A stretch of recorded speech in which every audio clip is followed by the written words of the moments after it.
વિષય આંકડાશાસ્ત્ર ધોરણ 12 એમાં સ્વાધ્યાય 2.2ના આપણે 6 દાખલા જોયા હતા.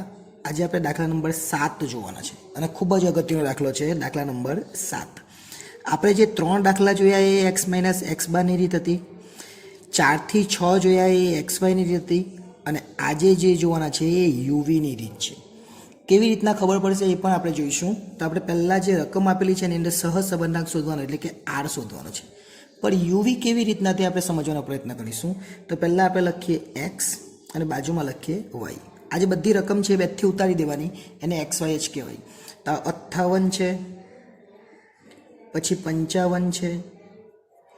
આ જે આપેલી છે રકમ 2 થી ઉતારી દેવાની, 65 છે, ત્યાર પછી 52 52 છે, ત્યાર પછી 48 છે, ત્યાર પછી 68 છે, 62 છે અને 56 છે. આ આપણને આપેલું છે. એ જ રીતના બાજુમાં જોઈએ 130 છે, 150 150 130 140 158 155 અને છેલ્લે 140. આ રકમ છે અને આના પરથી આપણે સહસંબંધાંક શોધવાનો છે. હવે ઉપરની રકમનું કંઈ કામ નથી, રકમ આવી ગઈ. સૌપ્રથમ શરૂઆત કરીએ એટલે પહેલાં અહીંયા શું લખવાનું, સિગ્મા x અને અહીંયા લખવાનું સિગ્મા y. સિગ્મા એટલે કે સરવાળો. તો xનો સરવાળો અને yનો સરવાળો આપણે કરવાનો. xનો સરવાળો કેવી રીતના કરવાનો, 58 55 65 52 48 68 અને 56. એનો સરવાળો થઈ 464. એ જ રીતના સિગ્મા yનો સરવાળો કરીએ 130 150 150 130 140 158 155 અને 140. એનો સરવાળો થઈ 1153. ઓકે, આટલું થઈ જાય એટલે આપણે શોધવાનું x બાર. અને આપણે આગળ પણ શીખી ગયા સિગ્મા xના છેદમાં n, અને અહીંયા શોધવાનું y બાર એટલે કે સિગ્મા yના છેદમાં n. સિગ્મા x એટલે 464, n આપણને નથી ખબર. સિગ્મા y એટલે 1153, n નથી ખબર.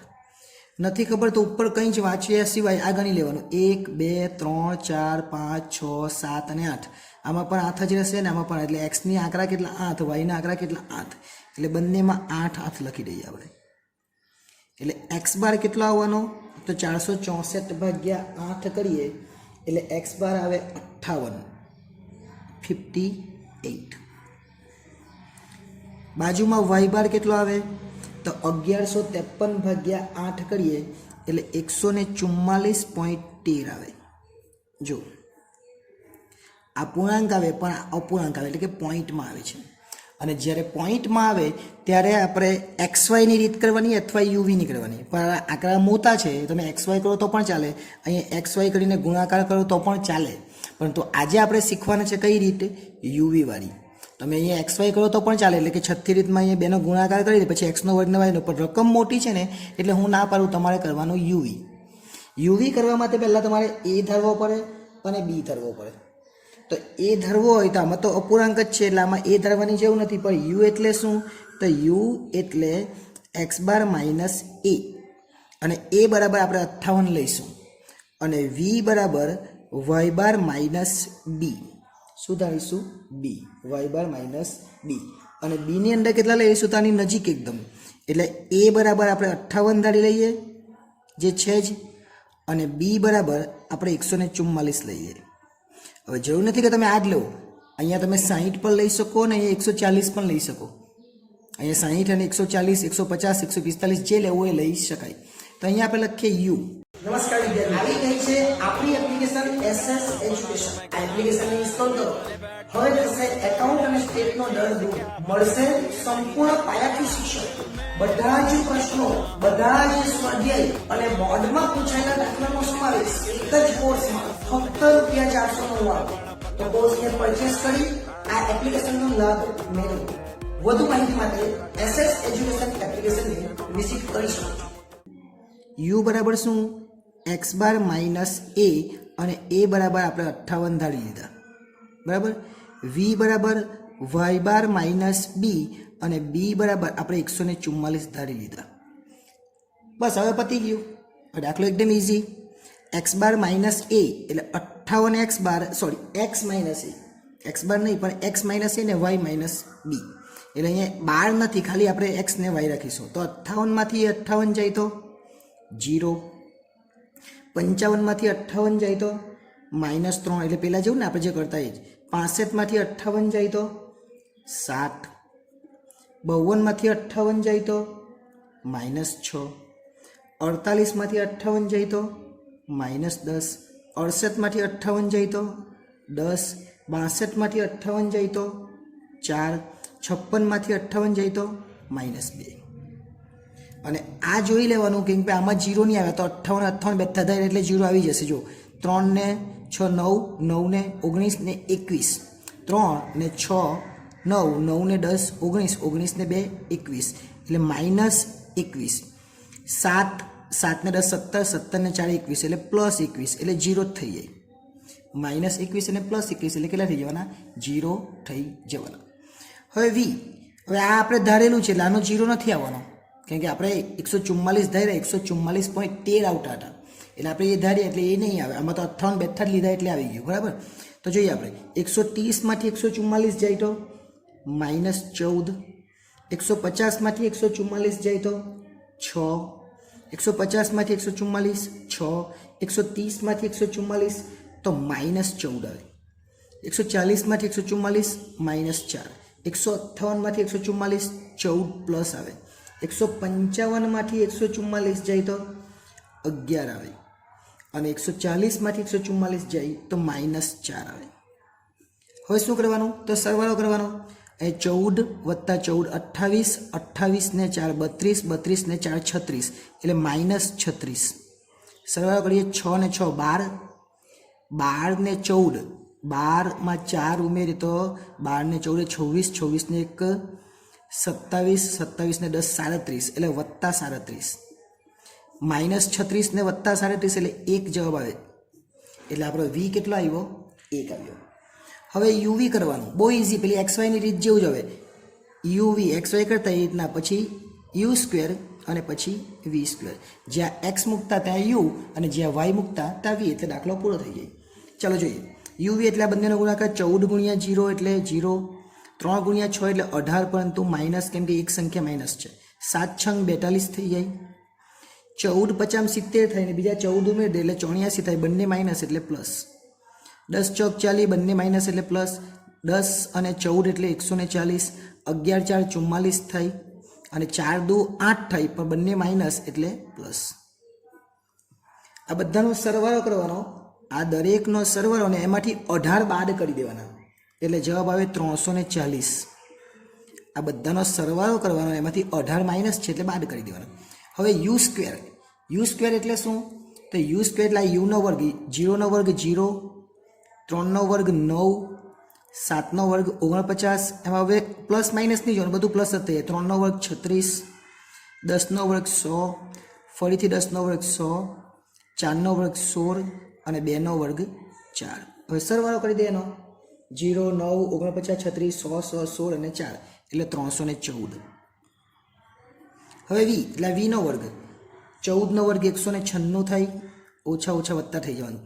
6 નો 36 થાય, ફરીથી 6 નો 36 થાય, 14 નો ફરીથી 196 થાય, 4 નો 16 થાય, 14 નો 196, 11 નો 121 અને 4 નો વર્ગ 16. દરેકનો સરવાળો કરી દેવાનો. 196, 36, 36, 196, 16, 196, 121 16 એટલે 813 થાય. ફક્ત નવું શું આવ્યું? u ને v. આપણે xy એટલે xy નો ગુણાકાર જે આપણે તમે 4 થી 5 દાખલા જોયા હશે પેલા 4, 5 અને 6 એમાં આપણે શું કર્યું? x અને y હતા એટલે xy કર્યા એટલે અહીંયા xy uv ની જગ્યાએ પછી x નો વર્ગ ને y નો વર્ગ આ બે રકમ વધારે આવી uv. એ કેવી રીતના આવી એ ફરીથી એકવાર જોઈ લેજો એટલે આઈડિયા આવી જશે.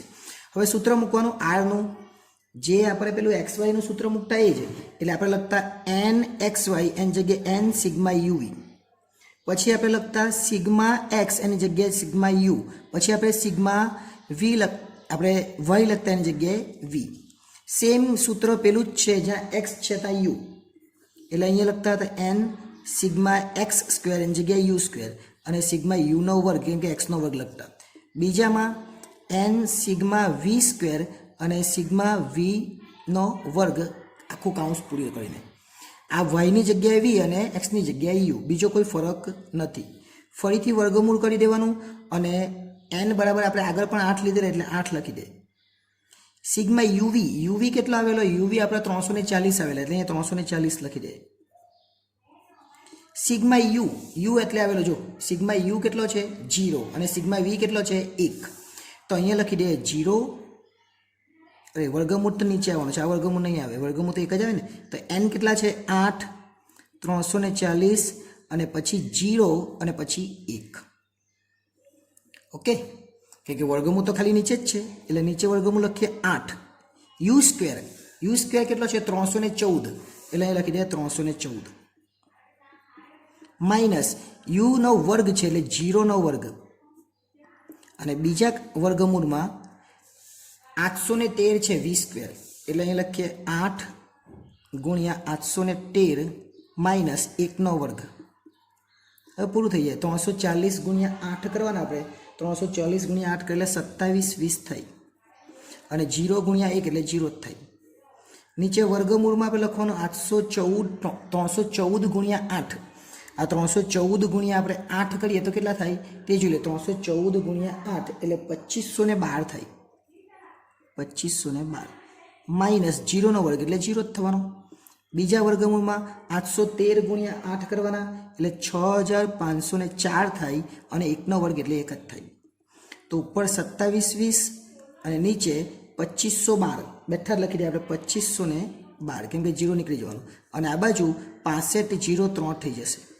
હવે આ બંનેનો ગુણાકાર કરો તો પણ ચાલે અને ગુણાકાર ન કરવો હોય અને બંનેનું વર્ગમૂળ કરવું હોય તો પણ ચાલે. આપણે પહેલાં ગુણાકાર કરી દઈએ એટલે 27 20 છે એના છેદમાં આ બંનેનો ગુણાકાર લખી દઈએ વર્ગમૂળમાં. આ બંનેનો ગુણાકાર 2512 ગુણ્યા 6503 એનો ગુણાકાર થશે 16 33 55 36 કરજો એટલે આવી જશે. હવે તમારે શું કરવાનું? વર્ગમૂળ કાઢી દેવાનું એટલે 27 20 અને આ જે છે એનું વર્ગમૂળ કાઢીએ આપણે એટલે આવશે 40 41 પોઈન્ટ આખું જે આવે તે લખી દે 72 ને 44. હવે ભાગાકાર કરી દે એટલે આપણને આરનો જવાબ મળી જાય. આર બરાબર આવે 0.6730 આ આપણો જવાબ. પરંતુ આપણે તો 2 ડિજિટ જોઈએ એટલે આપણે લખવાનું આર બરાબર 0.67 આ આપણો જવાબ આવશે. ફક્ત કરવાનું શું છે આપણે? તો આપણે કરવાનું એટલું જ છે કે અહીંયા પોઈન્ટમાં આવે તો આપણે એ બી ધારી લેવાનો. અહીંયા ધારવાની જરૂર નહીં હતી કેમ કે આપણે 58 છે એટલે 58 એટલે આ 0 જ આવ્યો, પણ 144ની જે 44.13 છે એની જગ્યાએ 144 આપણે ધારી લીધા એટલે અહીંયા પોઈન્ટ નથી આવ્યો, બરાબર ને? એટલે અહીંયા જવાબ આવ્યા. આવું જ આપણે શેમાં કરવાનું? યુ વાળી રીતમાં, યુ વાળી અને વી વાળી રીતમાં. જો કદાચ આ બંને અપૂર્ણાંકમાં નહીં આવે એટલે કે બંને 58 અને 60 આવતે તો આપણે x માઇનસ એક્સ બાર વાળી રીત કરતે અને y માઇનસ વાય બાર. આપણે યુવી કેમ કર્યું? કેમ કે અહીંયા પોઈન્ટમાં આવ્યું. પોઈન્ટમાં આવે તો બીજી એક રીત કરાય, એ કઈ? X Y. પરંતુ આ આંકડાઓ મોટા છે એટલે આપણે શું કર્યું? યુવી. એટલે જે 7મો દાખલો છે 8મો દાખલો છે એ બધા હવે યુવી વાળા દાખલા ચાલુ થશે. આપણે 1 થી 3 દાખલા જોયા એ એક્સ માઇનસ એક્સ બાર હતા. આપણે 4 થી 6 જોયા એ એક્સ વાય હતા. હવે 7મો દાખલો આ છે એ યુવી વાળો હતો. એટલે દરેક દાખલાનો તફાવત સમજજો, શું કરવાનું છે એ સમજજો, એટલે દાખલામાં કોઈ મુશ્કેલી થાય નહીં. નેક્સ્ટ ટાઈમ જ્યારે મળીશું ત્યારે 8 નંબરનો જે દાખલો છે એ જોઈશું. આભાર.